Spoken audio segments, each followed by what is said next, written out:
Friends, welcome to my channel. तो आज हम बात करेंगे head quarter coast guard region west Mumbai की तरफ से एक नया नोटिफिकेशन है जिसमें टोटल 95 वैकेंसीज आउट की गई है डिफरेंट डिफरेंट कैटेगरीज में। इसके जो अप्लाई करने का मोड है ऑफलाइन है और इसकी जो लास्ट डेट है वो 31 जनवरी 2022 है।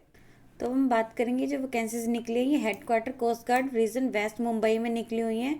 ये सिविलियन वैकेंसीज हैं जो डायरेक्ट रिक्वायरमेंट रहेगी। यहाँ पे लिखेगी, यहाँ पे जो दिए हुए हैं वहाँ पे रहेगी जो सब ऑफिस दिए हुए हैं। देन इन्हें लिखे कि ये कौन कौन सी पोस्ट है, वहाँ पे आगे दिए हुए कि कौन कौन सी कैटेगरी में कितनी पोस्ट है और जो आपकी पोस्टिंग का प्लेस है वो कौन सा रहेगा। देन कितना आपका पे स्केल रहेगा एंड क्वालिफिकेशन क्या है एंड एज क्या चाहिए। तो यहाँ पे इन्होंने पोस्ट वाइज दे रखे। फर्स्ट इन्होंने जैसे दे रखे इंजन ड्राइवर की general centre service group C की है, non guest and non ministerial है। इसमें टोटल आपकी 5 वैकेंसीज है। एसटी की एक है, ओबीसी की एक है और जो अनरिजर्व कैटेगरी है उसकी 3 है। देन आगे इन्होंने बताया कि जो यहाँ पे पोस्टिंग है यहाँ पे कितने, जैसे इंजन ड्राइवर की मुंबई में एक है, मुर्जंजीरा में एक है, कोची में 3 है। आगे इन्होंने ऐसे ऐसे इसकी दी एक्सप्लेनेशन। देन इन्होंने यहाँ पे इसका पे स्केल बताया कि क्या रहेगा। आप यहाँ पे जाके देख सकते हैं कि 5200 से लेकर 20,200 तक रहेगा, प्लस आपका 2400 का जो है जीपी रहेगा। देन यहाँ पे इन्होंने क्वालिफिकेशन बता रखी क्या क्या चलेंगे कि मैट्रिकुलेशन होनी चाहिए किसी भी रिकॉग्नाइज यूनिवर्सिटी या बोर्ड्स, किसी भी रिकॉग्नाइज बोर्ड या उसके इक्विवेलेंट कोई भी स्टडी होनी चाहिए। इसके अलावा यहाँ आपके लिखे कि certificate of competency engine driver किसी भी रिकॉग्नाइज गवर्नमेंट इंस्टीट्यूट या उसके इक्विवेलेंट कोई भी ऐसा है तो वो होना चाहिए। देन डिजायरेबल में लिखे कि आपके पास 2 ईयर सर्विस होनी चाहिए as serang on a vessel of over 400 boat horsepower पे। देन यहाँ पे इन्होंने एज दी हुई है, लिखे कि आपकी जो एज है वो 18 से 30 साल के बीच में होनी चाहिए और जो गवर्नमेंट सर्वेंट है उनकी रहेगी अप टू जो है 40 ईयर्स तक की वो अप्लाई कर सकते हैं। देन यहाँ पे इन्होंने जो सेकंड दे रखी है सरंग लश्कर की, यहाँ पे इन्होंने जनरल सेंट्रल की है, सर्विस ग्रुप की एक सी की है, ग्रुप सी की नॉन गेस्टेड नॉन मिनिस्ट्रल है। टोटल आपकी 2 वैकेंसीज है। ओबीसी की एक है और एक अनरिजर्व कैटेगरी की है, एक मुंबई में रहेगी और एक मुर्जंजीरा में रहेगी। और यहाँ पे इन्होंने जो पे स्केल बताया आपका 5200 से लेकर 20,200 तक रहेगा। 2400 रुपये आपका ग्रेड पे होगा। इसमें जो आपकी क्वालिफिकेशन चाहिए मैट्रिकुलेशन होनी चाहिए किसी भी रिकॉग्नाइज बोर्ड से या उसके इक्विवेलेंट आपने कोई स्टडी की हो।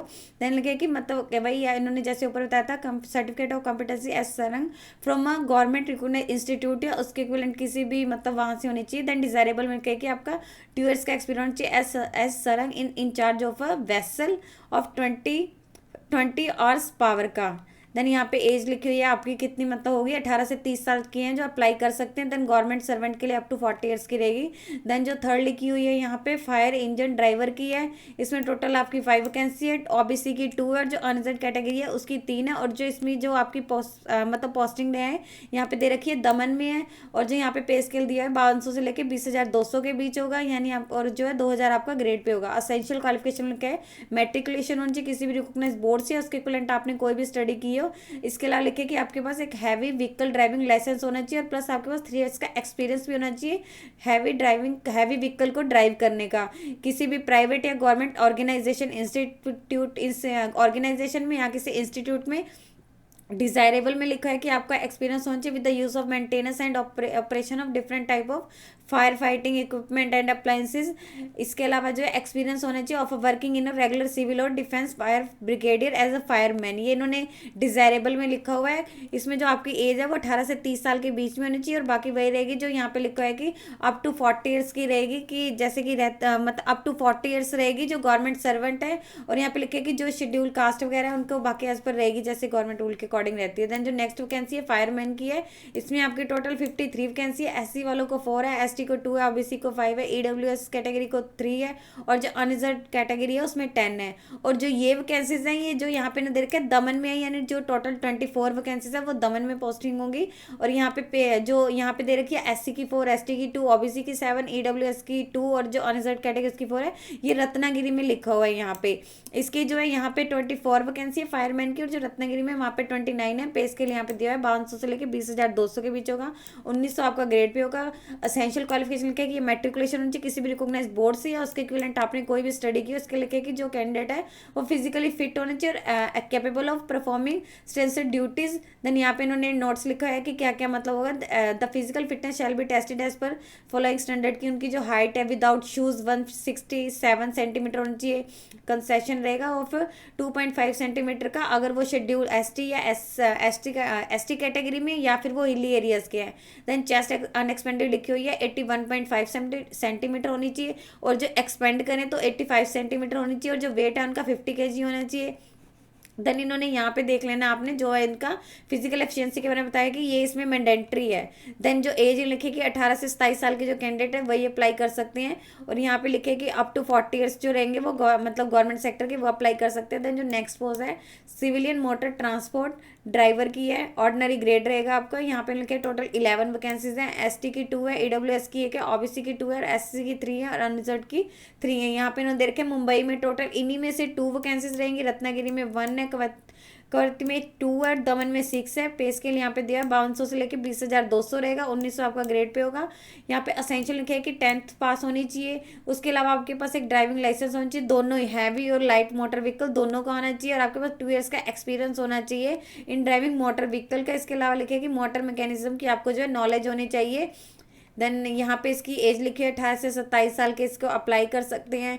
बाकी रहेगी रिलैक्सेशन, जो बैकवर्ड क्लास हैं उनको वही रहेगी एज पर रूल्स के अकॉर्डिंग। देन जो नेक्स्ट वैकेंसी है वो मोटर ट्रांसपोर्ट फिटर की है। इसमें आपकी टोटल 5 वैकेंसी, ओबीसी की 1 है, अनरिजर्व की 2 है और यहाँ पे अनरिजर्व 1 है, अनरिजर्व की यहाँ पे 1 है।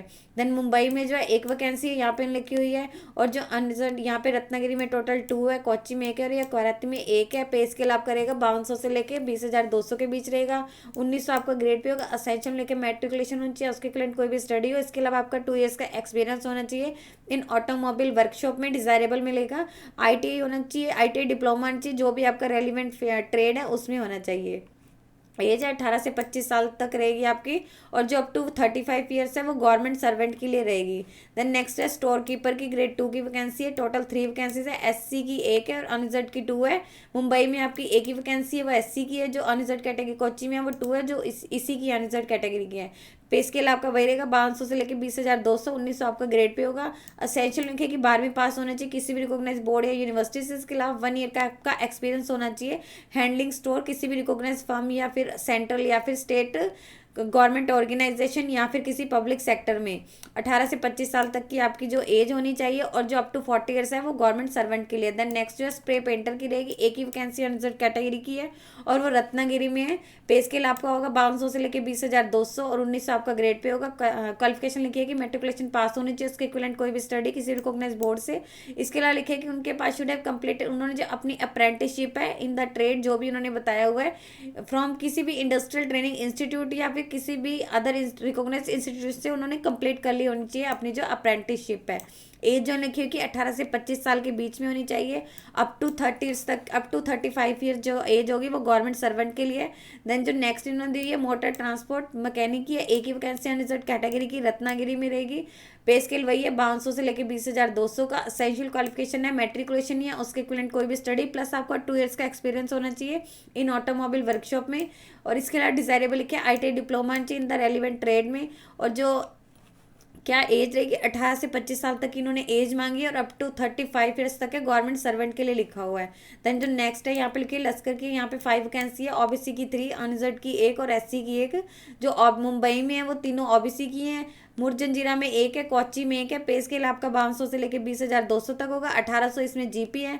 और देन जो क्वालिफिकेशन मांगी है मेट्रिकुलेशन पास है या उसके इक्विवेलेंट कोई भी स्टडी किसी रिकॉग्नाइज बोर्ड से, प्लस आपका 3 ईयर्स का एक्सपीरियंस होना चाहिए इन सर्विस ऑन बोर्ड पे आपका सर्विस करने का एक्सपीरियंस। एज मांगी गई है वो 18 से 30 साल है। बाकी रिलैक्सेशन रहेगी, relaxation for government servant, schedule caste, SC ST या अदर बैकवर्ड क्लास के लिए एज पर गवर्नमेंट इंस्ट्रक्शन जो भी उनके आते रहते हैं टाइम बाय टाइम के लिए। देन जो नेक्स्ट वैकेंसी है मल्टीटास्किंग स्टाफ पियोन की है, 3 वैकेंसीज है, अनरिजर्व कैटेगरी की 2 है, ओबीसी की 1 है।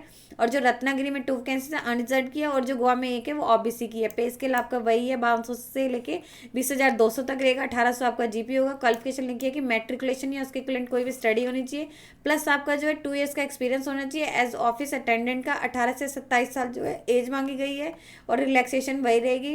देन जो नेक्स्ट है वो अनस्किल्ड लेबर की है, एक ही वैकेंसी है, वो अनरिजर्व कैटेगरी की और दमन में पे स्केल यहाँ पे दिया 5200 से लेके 20,200 होगा, 1800 आपके जो है जीपी होगा। मेट्रिकुलेशन या उसके इक्विवेलेंट कोई भी स्टडी होनी चाहिए या फिर आईटीआई होनी चाहिए किसी भी रिकॉग्नाइज्ड इंस्टीट्यूट से, प्लस आपका जो है 3 ईयर्स का एक्सपीरियंस होना चाहिए इन द ट्रेड। 18 से 27 साल की एज है। बाकी रिलैक्सेशन वही रहेगी जो भी इन्होंने दी हुई है। लिखा है कि नो एज और other relaxation will be given to SC candidate. अगर जो उन्होंने कैंडिडेट के लिए वहाँ पे आ रही अनरिजर्व कैटेगरी के लिए आ रही है तो ऐसी कोई भी रिलैक्सेशन नहीं दी जाएगी। और जो इसमें डेट काउंट की जाएगी वो 31 जनवरी 2022 तक काउंट की जाएगी आपकी जो एज वगैरह होगी। और जो आपको लिखे कि आपको जो परफॉर्मा सेंड करना है वो 31 जनवरी 2022 से पहले पहले सेंड कर देना है, यानी जो लास्ट डेट है। क्योंकि अगर आप मुंबई और जो मुरजंजीरा के लिए मतलब वहाँ पे वैकेंसी के लिए अप्रोच करना चाहते हैं तो आपको इस एड्रेस पे अपना परफॉर्मा सेंड करना होगा। अगर आप रत्नागिरी की पोस्ट के लिए अप्लाई करना चाहते हैं तो ये इसका इनका सबका एड्रेस अलग अलग दिया हुआ है। देन अगर आप कोच्चि के लिए करना चाहते हैं तो यहाँ पे एड्रेस दिया हुआ है। अगर आप यूनिट एट गोवा के लिए करना चाहते हैं तो आपको इधर अप्लाई करना है फॉर द यूनिट सेट क्वारट्टी, तो आपने यहाँ पे करना है क्वारट्टी के लिए। देन अगर आप दमन के लिए करना चाहते हैं आपको इस एड्रेस पे अपना जो है एनवलप जो भी डॉक्यूमेंट होंगे वो सेंड करने हैं। आपके लिखेगी जो आपका एनवलप होगा उसके ऊपर ये लिखा होना चाहिए application for the post of, आप कौन सी पोस्ट के लिए अप्लाई कर रहे हैं। और जो आपने ये पोस्ट करना है ये ऑर्डिनरी पोस्ट के थ्रू ही करना है। अपना जो एनवलप है लिखे कि जो अगर आप स्पीड पोस्ट के द्वारा या रजिस्टर्ड पोस्ट या कुरियर करते हैं तो वो एक्सेप्टेबल नहीं होगा। और आपने जो इसके साथ अपनी कॉपीज लगानी है वो सेल्फ अटेस्टेड लगानी है। एक तो आपका एजुकेशनल प्रूफ आ जाएगा, एक आपका एज प्रूफ आ जाएगा। अगर आप ड्राइविंग लाइसेंस अगर इन्होंने कुछ कैटेगरीज में मांगा है तो आपने वो चेक कर लेना है, उसका प्रूफ आ जाएगा। देन आपका ट्रेड सर्टिफिकेट आएगा, अगर इन्होंने कहीं पे मांगा है कम्युनिटी सर्टिफिकेट आ जाएगा, एक्सपीरियंस आ जाएगा। बाकी अगर जैसे जैसे इन्होंने मांगा होगा वो आपने उनकी जो है इसके साथ कॉपीज लगानी है विद द एप्लीकेशन। अगर आप इकोनॉमिक वीकर सेक्शन में आते हैं तो आपको उसका भी लगाना होगा, वो आपने चेक कर लेना है कि किसी में भी है। देन इसके लेके कि अगर कैंडिडेट किसी सेंट्रल गवर्नमेंट सर्विस में है तो उन्हें अपना एनओसी लगाना होगा कि हाँ वो प्रेजेंट एम्प्लॉयर से अपने एप्लीकेशन के साथ ही। देन लिखे कि जो भी इसमें ऊपर जो बताई गई है एसेंशियल क्वालिफिकेशन वो मिनिमम है कि हाँ वो होने ही होने चाहिए। देन वही लिखा है कि हाँ कैंडिडेट को जो है ओरिजिनल डॉक्यूमेंट जब भी उनका रिटर्न एग्जामिनेशन के उन्हें बुलाया जाएगा, इसके लिए उन्हें कोई भी टीए नहीं दिया जाएगा, उन्हें अपना खुद का अरेंजमेंट एंड ट्रांसपोर्टेशन वो करनी होगी। यहाँ पे उन्होंने सिलेक्शन प्रोसीजर बताया कि क्या रहेगा। On the merit in the return examination की मेरिट पे होगा। इसके बाद आपका जो है ट्रेड और स्किल टेस्ट होगा। देन वो लिखे क्वालिफाइंग नेचर का होगा, यहाँ पे आपने लिखे रिटर्न स्किल टेस्ट लिखा हुआ है कि है, और जिसके क्वालिफाइंग मार्क्स हैं वो 50% होने चाहिए। और जो SC ST वाले हैं उनके जो रहेंगे वो 45% है, इसके अलावा अदर वालों के लिए नहीं है। SC ST को दी हुई है सिर्फ रिलैक्सेशन। देन आपका जो है इसके बाद अगर आप क्लियर कर लेंगे तो आपका ट्रेड एंड स्किल टेस्ट होगा टू चेक द आपका परफॉर्मेंस और जो कैंडिडेट की एप्टीट्यूड है उसको चेक करने के लिए कि उन्होंने जो ट्रेड वाइज है उसके आधार पे होगा। देन लिखे कि अपॉइंटमेंट कैरीज द किसी भी आप इंडिया में लिखा हो कहीं पे भी आपको पोस्टेड कर सकते हैं। The number of vacancies provisional है कि हाँ इंक्रीज भी हो सकती हैं डिक्रीज भी हो सकती हैं, वो आपने देखते रहना है। इसके अलावा कैंडिडेट ने जो है इसकी ऑफिशियल वेबसाइट वो चेक करते रहनी है, कोई भी जानकारी वगैरह वहीं पे ही आएगी अगर कुछ भी आता है। देन एप्लीकेशन लिखे कि अगर आप ऊपर बताए फॉर्मेट में नहीं भेजते हैं और जो भी इसके साथ रिक्वायर्ड सर्टिफिकेट है वो नहीं भेजते हैं या आपने फोटोग्राफ नहीं लगाया या सिग्नेचर नहीं किए हैं तो सीधा रिजेक्ट हो जाएगा। देन यहाँ पे लिखा है कि विल बी फाइनल, जो भी इनका डिसीजन है यहाँ पे the decision of commander coast guard region west Worli sea face PO Worli colony Mumbai 400, इसका जो रिगार्डिंग कोई भी सिलेक्शन होती है रिजेक्शन होती है वो डिसीजन जो है इनका होगा। इसके रिगार्डिंग कोई भी एप्लीकेशन जो है वो नहीं बताया जाएगा। देन यहाँ पे इसका जो है बायोडाटा दिया हुआ है जो आपने सेंड करना है, क्योंकि इसका जो मोड है वो ऑफलाइन है। यहाँ पे आप कौन सी पोस्ट के लिए अप्लाई कर रहे हैं वो कैंडिडेट ने यहाँ पे मेंशन कर देना है। देन लिखे कि उन्होंने कैंडिडेट ने इसके मतलब fulfilling the eligibility criteria their type should send their type application on the plain paper और neatly written in the following format। उसमें लिखना है जो भी यहाँ पे उन्होंने एलिजिबिलिटी क्राइटेरिया बताया हुआ है कि पोस्ट अप्लाइड कौन सी पोस्ट के लिए अप्लाई कर रहे हैं, नेम ऑफ द एप्लीकेंट क्या है, देन फादर नेम आ जाएंगे, यहाँ पे डेट आ जाएगी, कौन सी है नेशनैलिटी कौन सी है। अगर आप मतलब फिजिकल आइडेंटिफिकेशन मार्क अगर जैसे कैंडिडेट को कोई चाहिए कि हाँ फिजिकल अगर कोई आपके है विजिबल है तो वहाँ पे इन्होंने लिख देना कि हाँ मुझे ये है, तो इनको आइडेंटिफाई आपका हो जाएगा। देन अगर आप किसी कैटेगरी से आते हैं वो आपने यहाँ पे मेंशन कर देनी है और इनका सर्टिफिकेट भी आपने इसके साथ अटैच करना है, जैसे एक इसका रहेगा, एक आपका डेट ऑफ बर्थ का रहेगा। देन यहाँ पे आपने एजुकेशनल क्वालिफिकेशन लिख देनी है जिससे भी आप स्टार्टिंग करने हैं लाइक 10th से, तो आपने लिख देनी है कौन से ईयर में पास की, कितने ग्रेड थे, कौन से बोर्ड से हैं। यहाँ पे आपका एक्सपीरियंस है वो आपने लिख देना है, मैरिटल स्टेटस क्या, मैरिड अनमैरिड वो आ जाएगा, एड्रेस फॉर कम्युनिकेशन वो आ जाएगा कि हाँ कोई अदर एड्रेस है, परमानेंट एड्रेस आ जाएगा, आपका कॉन्टैक्ट नंबर यहाँ पे आपने वैलिड फ़ोन नंबर और एक ईमेल आईडी लिखनी है। देन यहाँ पे डिक्लेरेशन आपने पढ़ लेना है कि जो भी मैंने इसमें इन डिटेल्स वगैरह भरी है मेरे नॉलेज के अकॉर्डिंग सही है, अगर कहीं पे भी लगता है गलत है तो मेरा कैंडिडेचर और मेरा अपॉइंटमेंट है कैंसिल किया जा सकता है और टर्मिनेट किया जा सकता है बिना किसी नोटिस के। देन अगर आप एग्री करते हैं यहाँ कैंडिडेट के सिग्नेचर आ जाएंगे, यहाँ पे उसने लेफ्ट हैंड थंब इम्प्रेशन अपना कर देना है, यहाँ पे कौन सी डेट को आप फॉर्म भर रहे हैं और कौन से प्लेस को भर रहे हैं वो है। देन यहाँ पे जो है इनकम एंड सेट सर्टिफिकेट दिया है कि आपको इस फॉर्मेट में अगर आप चाहें तो बनवा सकते हैं। तो ये परफॉर्मा रहेगा, आपने एक ये सेंड करना है बाकी इसके साथ आपके वो डॉक्यूमेंट रहेंगे, आपकी एजुकेशनल क्वालिफिकेशन, आपकी डेट ऑफ बर्थ का प्रूफ, अगर आपने कैटेगरी भरी है उसका प्रूफ रहेगा, अगर आपका हैविंग लाइसेंस अगर उन्होंने मांगा हुआ कैटेगरी में, तो वही सारे सर्टिफिकेट आपको इनके साथ उसकी सेल्फ अटेस्टेड कॉपी जो है सेंड करनी है। और ये सिर्फ आपने ऑर्डनरी पोस्ट करनी है, ना ही रजिस्टर्ड करनी है, ना कुरियर करनी है, ना स्पीड पोस्ट करनी है, जस्ट आपको ऑर्डनरी पोस्ट करनी है। यदि आपको इससे रिलेटेड और अधिक जानकारी चाहिए तो आप इसकी ऑफिशियल वेबसाइट पर जाकर चेक कर सकते हैं, जिसका लिंक मैं आपको डिस्क्रिप्शन बॉक्स में डाल दूंगी। यदि आपकी इस वीडियो से रिलेटेड कोई भी क्वेरी है तो आप हमें कमेंट सेक्शन में लिख के बता सकते हैं। वीडियो अच्छी लगी हो तो प्लीज़ लाइक एंड शेयर। इस तरह के और इन्फॉर्मेटिव वीडियोज़ को देखने के लिए आप हमारे यूट्यूब चैनल को सब्सक्राइब कीजिए।